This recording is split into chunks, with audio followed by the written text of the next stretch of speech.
How to exit DFU mode black screen on the iPhone 16 or 16 Pro. So here, if you press on the power button, you can see the phone is not turned on. Sometimes the reason could be that the phone is stuck in DFU mode.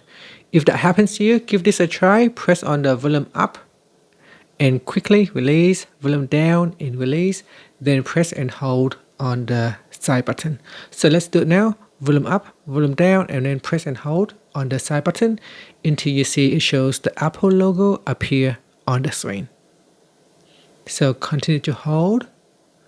Now you need to do it quickly. If you don't do it quick enough, then it will not work. So we try again if it does not work the first time around. So volume up, volume down, and then press and hold on the side button. So continue to hold until you see the Apple logo appear on the screen. Should take around 10 seconds or more.